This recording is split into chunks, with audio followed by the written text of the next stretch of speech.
নমস্কার বন্ধুরা, কেমন আছেন সবাই? Welcome back to my family kitchen. আবারও একটা নতুন ভিডিও নিয়ে আমি আপনাদের মাঝে হাজির হয়েছি। আজ আমি আমার মেয়ের আবদারে করব ফ্রেঞ্চ ফ্রাই। এর জন্য আমি নিয়েছি এখানে বড় বড় 3টি আলু। এবার আমি আলুগুলোর খোসা সুন্দর করে ছেলে নেব। এভাবে সুন্দর করে খোসা ছেলে নিতে হবে। এভাবে আমি সবগুলো আলুর খোসা ছেলে নেব। দেখুন বন্ধুরা, আমার সবগুলো আলুর খোসা ছাল ছাড়ানো হয়ে গেছে। এভাবে একটি আলুর মাঝখান থেকে সে 2 ভাগ করতে হবে, তারপরে আরেক দিক থেকে আরেক ভাগ করে এমনভাবে কাটতে হবে যে খুব বেশি পাতলাও করা যাবে না, খুব বেশি মোটাও করা যাবে না, একদম চৌকো করে কাটিয়ে নিতে হবে। দেখুন কি সুন্দর করে কেটে নিচ্ছি। আলুটা ভাজার পর যাতে সুন্দর দেখে এই জন্য আমি সবগুলো আলুর 2 সাইড ভালো করে কেটে নিয়েছি। দেখুন বন্ধুরা, কি সুন্দর করে কেটে নিয়েছি, কত সুন্দর হয়েছে দেখতে, কত সুন্দর লম্বা লম্বা এবং সুন্দরও দেখতে হয়েছে। এবার কেটে নেওয়া আলুগুলো আমি ভালো করে ধুয়ে নেব। এভাবে 2-3 বার আলুগুলো ভালো করে ধুয়ে নিতে হবে।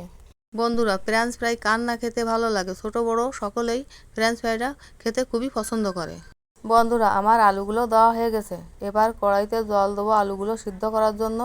জলটা গরম হয়ে গেছে। এবার আলুগুলো কড়াইতে দিয়ে সামান্য লবণ দিয়ে দেব।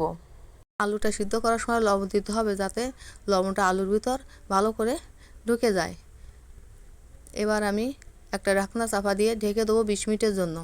আর ঢাকনাটা উঠিয়ে দেখব যে আলু কতটা সিদ্ধ হয়েছে। খুব বেশি সিদ্ধ করা যাবে না, কারণ বেশি সিদ্ধ করলে ভাজার সময় ভেঙে যেতে পারে।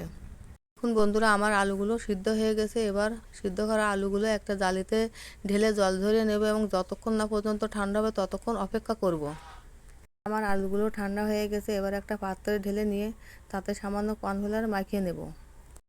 কর্নফ্লাওয়ার মাখিয়ে ভাজলে ভাজাটা অনেক মুচমুচে হয়। এভাবে সুন্দর করে কর্নফ্লাওয়ার মাখিয়ে নিতে হবে। দেখুন বন্ধুরা, আমি কি সুন্দর করে সবগুলো আলুতে কর্নফ্লাওয়ার মাখিয়ে নিয়েছি। আমি আলুগুলো ফ্রাই করার জন্য এবার কড়াইতে তেল দেব। তেলটা গরম হয়ে গেছে। এবার কর্নফ্লাওয়ার দেওয়া আলুগুলো এক এক করে কড়াইতে দিয়ে দেব।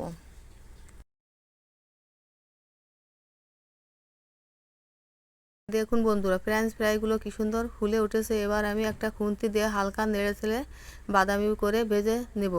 দেখুন কি সুন্দর একটা কালার হয়েছে। আমি এবার একটা পাত্রে তুলে নেব। বন্ধুরা, আমি এভাবে সবগুলো ফ্রেঞ্চ ফ্রাই ভেজে নেব। বন্ধুরা, আমার রান্না যদি আপনাদের ভালো লাগে তাহলে আমার চ্যানেলটি অবশ্যই কমেন্ট, লাইক, শেয়ার ও সাবস্ক্রাইব করে পাশে থাকবেন প্লিজ। দেখুন বন্ধুরা, আমার সবগুলো ফ্রেঞ্চ ফ্রাই ভাজা হয়ে গেছে। কি সুন্দর হয়েছে দেখতে। আমার মেয়ে তো খাওয়ার জন্য পাগল। এই যে সে সস দিয়ে খাওয়া শুরু করেছে। সবাইকে ধন্যবাদ।